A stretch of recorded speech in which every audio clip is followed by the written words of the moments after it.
పత్రికా విలేకరులకు అదేవిధంగా నాతో పాటు వచ్చినటువంటి మన మండల పార్టీ అధ్యక్షుడు బాలరాజు గారు, మరియు విండో చైర్మన్ చిన్నారెడ్డి గారు, జనార్దన్ రెడ్డి గారు, పెద్దలు డిసిఎంఎస్ మాజీ చైర్మన్ సాయిరెడ్డి గారు, కాంగ్రెస్ బ్లాక్ కాంగ్రెస్ అధ్యక్షుడు శ్రీనివాస్ గారు, యూత్ కాంగ్రెస్ నాయకులు నరేష్ గారు, మార్కెట్ కమిటీ డైరెక్టర్ మంత్య గారు, శ్రీను గారు, మరి భగవాన్ రెడ్డి గారు, అందరు కూడా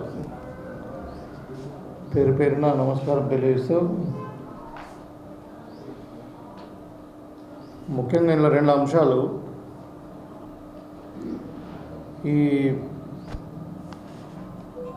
సన్నవడ్లు దొడ్డువడ్ల కొనుగోలు ఈరోజు రికార్డు స్థాయిలో దగ్గర 8 లక్షల మెట్రిక్ టన్నుల వరి ధాన్యాన్ని మన నిజామాబాద్ జిల్లాలో ఇప్పటి వరకు ప్రొక్యూర్ చేయడం జరిగింది.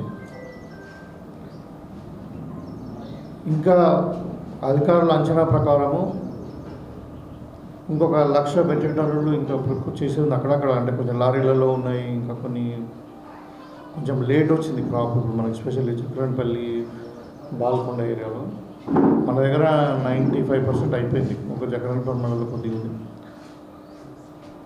రాజేశ్వరకు వచ్చింది. అయితే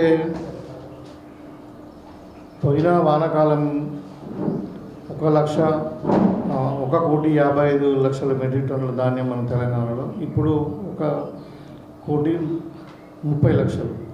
అంటే రెండు పంటలు కలిసి, ఈ వానకాలము ఏసంగి కలిసి కాంగ్రెస్ పార్టీ అధికారంలోకి వచ్చిన తర్వాత కాళేశ్వరం నీళ్లు వాడకుండా ఇవాళ 2,80,00,000 మెట్రిక్ టన్నుల వరిధాన్యాన్ని రైతులు పండించారు. ఇదొక రికార్డు, ఇది భారతదేశ చరిత్రలోనే రికార్డు. ఇక మన జిల్లాలో కూడా ఇవాళ ఇప్పుడు ఈ ఏసంగి పంటలో దగ్గర 9 లక్షల మెట్రిక్ టన్నుల వరిధాన్యం పండడం అన్నది కూడా ఒక చరిత్రనే. అయితే దీనికి మేము అప్పుడు గతంలో మీరు ఆలోచించినట్టయితే టీఆర్ఎస్లో వరి కోతకు వచ్చిందంటే రైతులకు ఒక భయం, అంటే ఎంతగానో కోత తీస్తారో కడత తీస్తారో, మరి కొంటరా కొనరా, తడిస్తే ఒక రేటు, తడకుంటే ఒక రేటు. ఎందుకంటే ఆ టైంలో మీరు గుర్తుపెట్టుకోండి, ఇప్పుడు కేసీఆర్ ఏమన్నాడు, వరేస్తే ఊరే అని చెప్పిండు, వడ్లు కొనమేమని చెప్పిండు.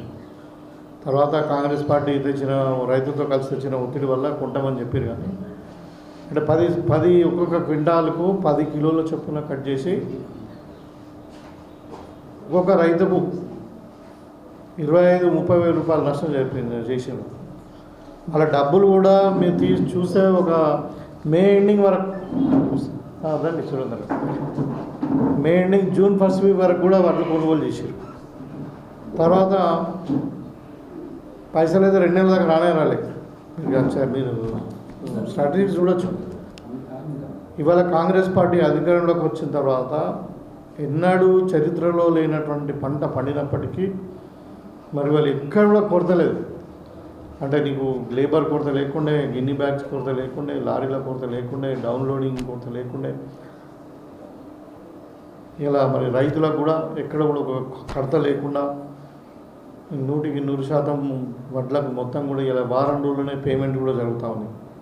ఇక సరే ఇంకో వారం 10 రోజుల్లో ఇంకా ఈ బోనస్ కూడా, సన్న వడ్లకు బోనస్ కూడా ఇస్తామని చెప్పినాం, బోనస్ కూడా ఇస్తాం. అంటే నిజంగా ఇది ఒక చరిత్ర.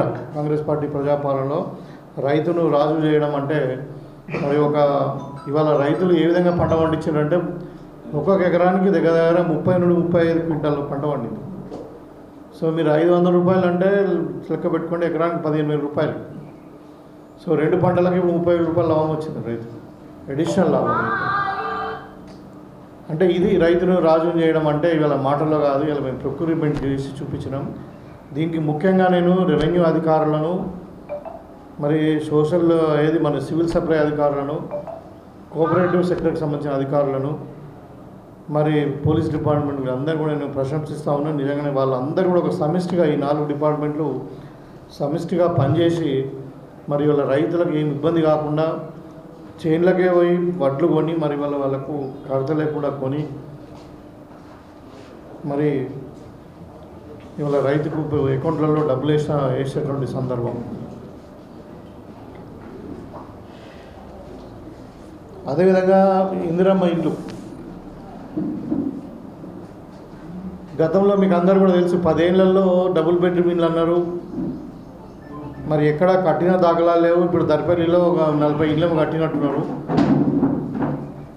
అవి కూడా ఇంకా డిస్ట్రిబ్యూషన్ జరగలేదు. సో అవి కూడా ఇన్కంప్లీట్ ఉన్నాయి. అక్కడ ఎలక్ట్రిసిటీ ఉంటే డ్రైనేజ్ లేదు, డ్రైనేజ్ ఉంటే ఇన్ఫ్రాస్ట్రక్చర్ ఇంకా లేదు. కాబట్టి అంటే ఈ సందర్భంగా ఇవాళ ప్రతిష్టాత్మకంగా మరి ఏదైతే కాంగ్రెస్ పార్టీ అధికారంలోకి వచ్చిన తర్వాత మేము ఆ రోజు ఎన్నికల మేనిఫెస్టోలో చెప్పినట్టు ఇల్లు లేని ప్రతి పేదవానికి ఇందిరమ్మ ఇల్లు ఇస్తాం, అది కూడా 5 లక్షల రూపాయలు ఇస్తామని చెప్పడం జరిగింది. ఈరోజు మనము గైడ్లైన్స్ కంప్లీట్ చేసుకొని ఎలిజిబిలిటీ క్రైటీరియా తీసుకొని మరి 400 నుండి 600 వరకు,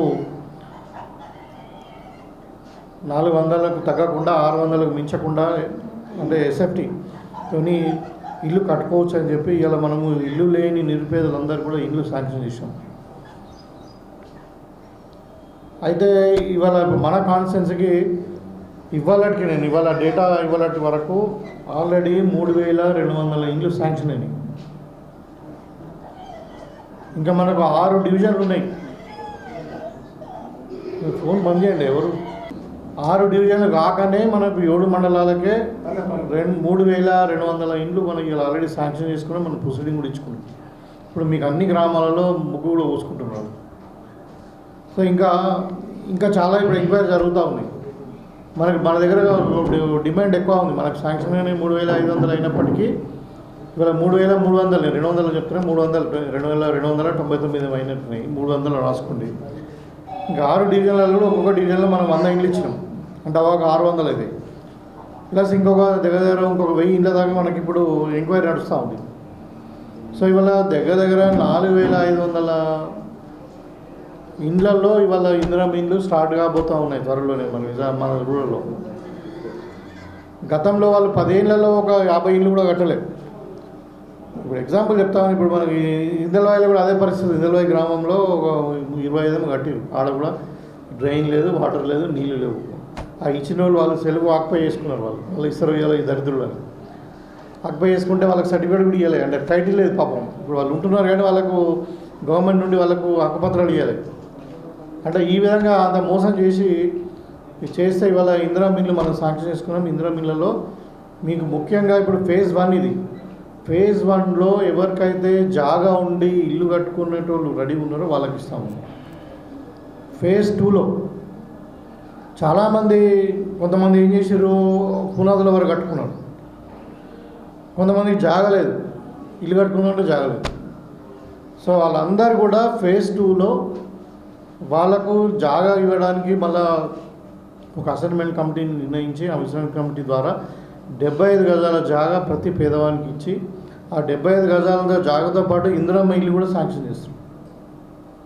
వెంటనే ఆ జాగాకు సంబంధించిన టైటిల్, జాగా ప్లాట్ నెంబర్ చెప్పి ఇస్తాము, దానికి ప్రొసీడింగ్ ఆర్డర్ ఇస్తాము భూమిది, తర్వాత దాని వెంటనే ఇందిరమ్మ ఇల్లు కూడా శాంక్షన్ చేస్తాం.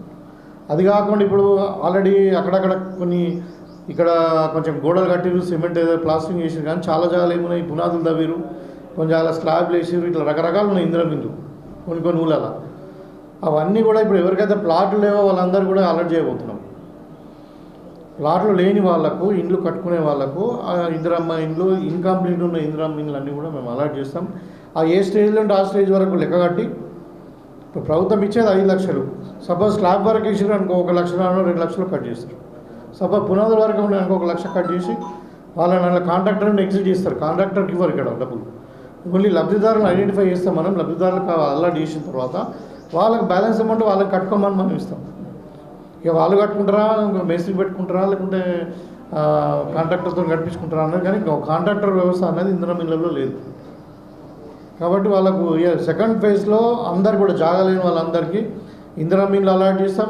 మన అది డబుల్ బెడ్రూమ్ ఇన్కంప్లీట్ ఇల్లు అలాట్ చేస్తాం, లేని వాళ్ళకి ప్లాట్లు అలాట్ చేస్తాం. ఇప్పుడు పునాదులు దాకా కట్టుకున్న వాళ్ళకు కూడా ఇండ్లు ఇస్తాం.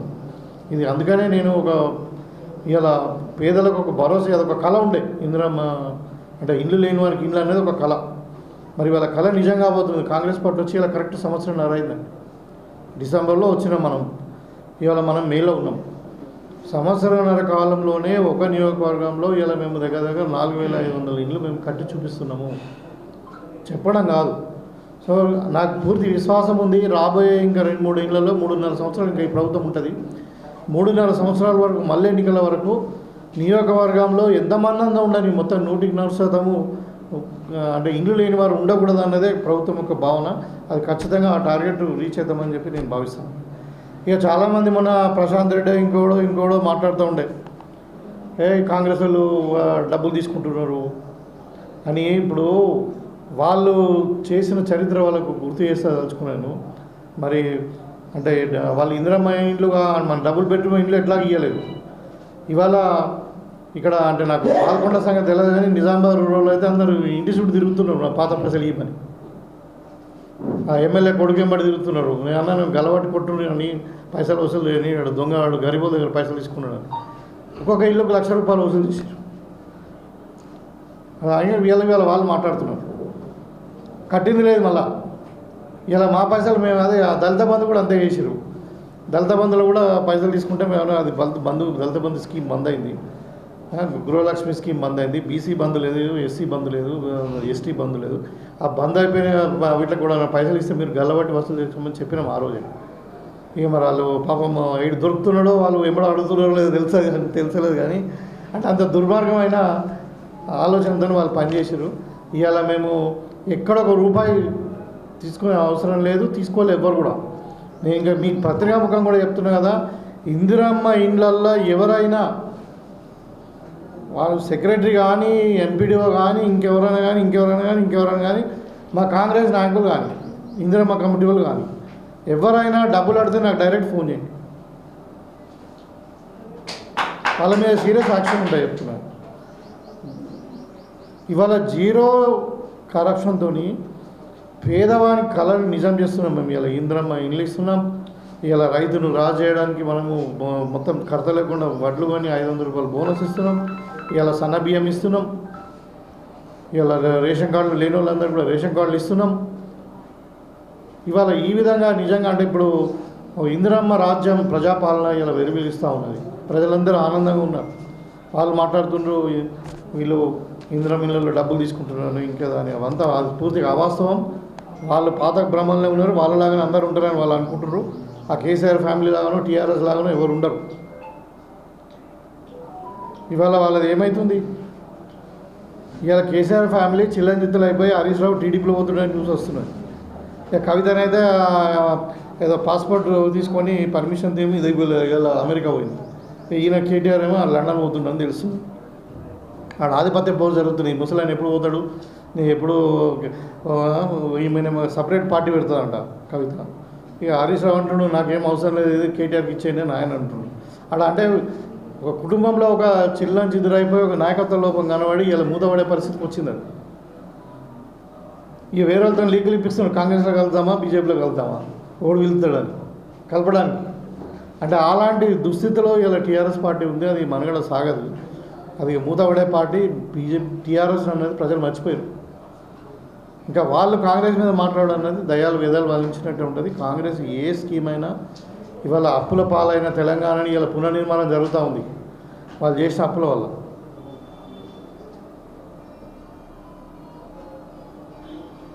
ఇవాళ ఉద్యోగాల గురించి మాట్లాడుతున్నారు.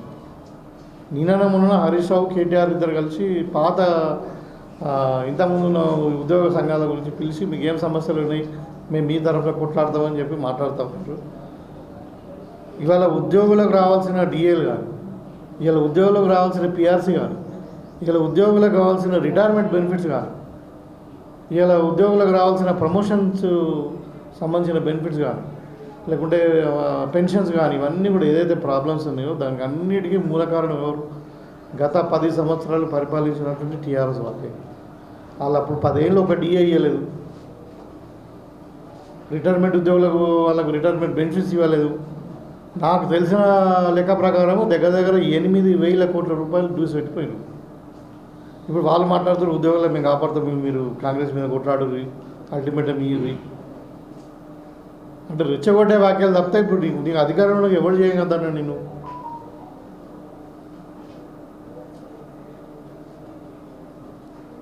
మేము ఒకటే ప్రజలకు చెప్పదలుచుకున్నాం. మా ముఖ్యమంత్రి గారు మొన్న చెప్పారు క్లియర్గా, ఈ మహాత్ముడు చేసిపోయినటువంటి ఆయన కేసీఆర్ చేసిపోయినటువంటి అప్పులను కట్టడానికే మాకు నెలకు 6-7 వేల కోట్ల రూపాయలు అవుతుంది. మరి అప్పులను కూడా అది కూడా ఎఫ్ఆర్బిఎం దాటి ఈ రిజర్వ్ బ్యాంక్ పరిధిని దాటి మనం బయట చేసిన అప్పులన్నింటి కూడా మనం రిజర్వ్ బ్యాంక్ పరిధిలోకి తీసుకొస్తున్నాం. ఎందుకంటే బయట చేసిన అప్పులు, కార్పొరేషన్స్ పేరు మీద చేసిన అప్పులు దగ్గర 53 లక్షల కోట్లు ఉన్నాయి. ఎన్ని 3 లక్షల కోట్లు.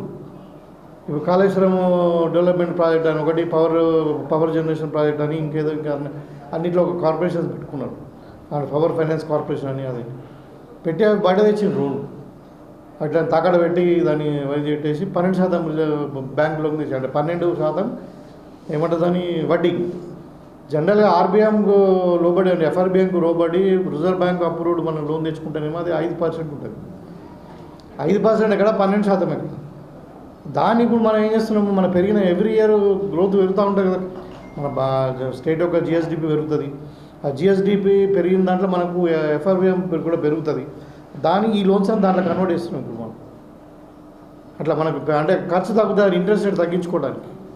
వాళ్ళు చేసిన పనుల వల్లనే ఇదంతా. వాళ్ళు ఇది కాదు, మొత్తం 40,000 కోట్లు డ్యూస్ పెట్టిపోయారు. బాకీలు కాదండి, పని చేసిన కాంట్రాక్టర్లకు ఇచ్చేటి, మధ్యాహ్న భోజనం ఇచ్చేటి, ఆరోగ్యశ్రీ పథకానికి ఇచ్చేటి, ఫీజు రియంబర్స్మెంట్ ఇచ్చేటి, ఇవన్నీ కలిసి 40,000 కోట్లు ఈ ప్రభుత్వం మీద బాకీలు పెట్టిపోయారు. పాతి కాంట్రాక్టర్లు పైసలు వేయించుకున్నా, పని చేయించుకున్నారు, పైసలు లేదు. అలాంటి పరిస్థితులలో ఇలా మనము ఒకటి చేసుకుంటూ వస్తున్నాము. ఇక వాళ్ళు కూడా ఇలా ఉద్యోగులకు మేము అంటే ఉద్యోగాలు అసలు కాంగ్రెస్ పార్టీ వచ్చినాక ఉద్యోగాలు ఇచ్చినాము. ఇలా 60,000 ఉద్యోగాలు ఇచ్చినాము. ఇంకా ఇప్పుడు బీసీ రిజర్వేషన్ మనం పెంచుతున్నాము. తర్వాత ఎస్సీ కేటగరైజేషన్ చేసినాము. ఇప్పుడు ఈ మంత్ ఎండింగ్లో మనకు నోటిఫికేషన్స్ వస్తూ ఉన్నాయి. ఉద్యోగులకు ప్రమోషన్స్ ఇచ్చినాము, ట్రాన్స్ఫర్స్ ఇచ్చినాము. టీచర్లను అందరినీ కూడా మనం రిక్రూట్ చేసుకున్నాము. అట్లా ఈ విధంగా మనం చేసుకుంటూ పోతుంటే ఉద్యోగులను కాపాడిందే కాంగ్రెస్ పార్టీ. ఇవాళ ఉద్యోగులను రెచ్చగొట్టి ప్రభుత్వం మీద అల్టిమేటం ఇవ్వమని మేము వెనుక ఉన్నామని చెప్పి రెచ్చగొట్టే వ్యాఖ్యలు కార్యక్రమాలు చేస్తూ ఉన్నారంటే వాళ్ళకు ఏమాత్రం ఈ తెలంగాణ బాగుపడడు అని ఇష్టం లేదు. వాళ్ళకు తెలంగాణ నాశనం చేసినాం, ఇంకా మొత్తం ఇంకా నాశనం కావాలని. ఇవాళ రేవంత్ రెడ్డి గారి నాయకత్వంలో తెలంగాణ నంబర్ 1 రాష్ట్రంగా ఎదగబోతుంది. నేను చెప్పిన ఇవన్నీ స్కీమ్స్ ఎక్కడ వీళ్ళు బీజేపీ వాళ్ళు ఇన్ని పొంగనాలు కొడతారు. ఇవాళ ఎక్కడైనా 19 రాష్ట్రాలలో 29 రాష్ట్రాలలో 15 రాష్ట్రాలు బీజేపీ వాళ్ళు ఉన్నారు. ఎక్కడైనా ఈ స్కీమ్లు అమలు అవుతున్నాడు? ఎక్కడైనా పేదోళ్ళకి మీరు ఇంద్రమిల్లు ఇచ్చిరా? ఎక్కడైనా పేదోళ్ళకి సన్నబియ్యం ఇచ్చిరా? ఎక్కడైనా రైతుకు మీరు రుణమాఫీ చేసిరా? మీరు ఎక్కడైనా రైతుకు బోనస్ ఇచ్చిరా? ఇయ్యరు. ఇవాళ ఇంకొక స్కీమ్ కూడా రేపు స్టార్ట్ కాబోతున్నది. మన ఇందిరా గిరి ఆవాస్ అని ఏంటంటే పోడు భూములకు, గిరిజనులకు ముఖ్యంగా సోలార్ పంప్ సెట్స్ ఇచ్చి వాళ్ళకు ఆయకట్టుకు పెంచడానికి కావాల్సిన మొత్తం కూడా దానికి 12,500 కోట్ల రూపాయలు పెట్టి ఎస్టీ సప్లైన్లకు వెళ్ళి మరి వాళ్ళకు ఇస్తూ ఉన్నాం. అగ్రికల్చర్ డెవలప్ కావాలి వాళ్ళను, ఇంక్లూడింగ్ డెవలప్మెంట్, ల్యాండ్ డెవలప్మెంట్ కొరకు డ్రిప్, సోలార్ పంప్స్ కూడా రేపే మా ముఖ్యమంత్రి గారు ఇనాగ్రేషన్ చేస్తూ ఉన్నాం.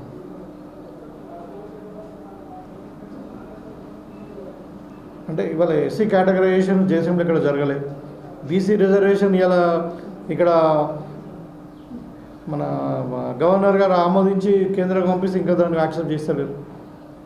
సో ఇట్లా అంటే వీళ్ళు ఏం చేసినా దీన్ని అడ్డంబాడు తప్పితే వాళ్ళు చేసేది ఏం లేదు బీజేపీ వాళ్ళు. ఇక టీఆర్ఎస్ వాళ్ళు చరిత్ర అసలు అది చెప్పుకుంటేనే వాళ్ళకి అసలు మరీ సిగ్గు శరం లేకుండా మాట్లాడుతుండ్రు. ఇవాళ ప్యూర్గా నాయకత్వ లోపం ఉంది వాళ్ళ దగ్గర. ఎవరు నాయకత్వం వహించాలా, కొడుక, బిడ్డనా, అల్లుడా అనే దాని మీద మొత్తం పార్టీ అంతా విచ్ఛిన్నం అయిపోయి అది ఎవడు పోతాడో తెలుసలేని పరిస్థితి ఉంది. సో వాళ్ళు మాట్లాడడం అనేది ఇంకా అది దాంట్లో అర్థం లేని పని. ప్రజలు కూడా వాళ్ళని పిచ్చోళ్ళని చూస్తున్నారు. పెద్ద వాల్యూ సీరియస్ తీసుకుంటలేరు వాక్యాలను. ఇంకా మరీ మన వరంగల్ మీటింగ్ అయిన తర్వాత ఇక మొత్తమే అది జీరో అయిపోయింది. ఒక్కొక్క కారు 10-15 వేలు ఇచ్చి తీసుకొని పోతే ఆడ మంది లేరు. ఆయన మాట్లాడింది కూడా చూసాదుడు అది మొత్తమే అది పసలేని అయిపోయింది. అట్లా అయిపోవట్లా మొత్తం. ఇప్పుడు దానికి ఇక అసలు ఇప్పుడు చూస్తున్నారు ఇక ఎట్లా కలపాలి మేము. కాంగ్రెస్ కూడా వద్దంటున్నాడు, బీజేపీ కూడా వద్దంటున్నాడు. మరి ఎట్లా చేయాలా, ఏం చేయాలనే ప్రాణంలో ఉన్నారు. కాబట్టి అంటే ఈ విధంగా ఉంది పరిస్థితి. కాబట్టి వాళ్ళు ఇంకా టీఆర్ఎస్ని ఏదో అంటే బదనాం చేద్దామనే ప్లాన్లో ఉన్నారు. అది నడవది అని చెప్పి సందర్భంగా తెలియజేస్తాం.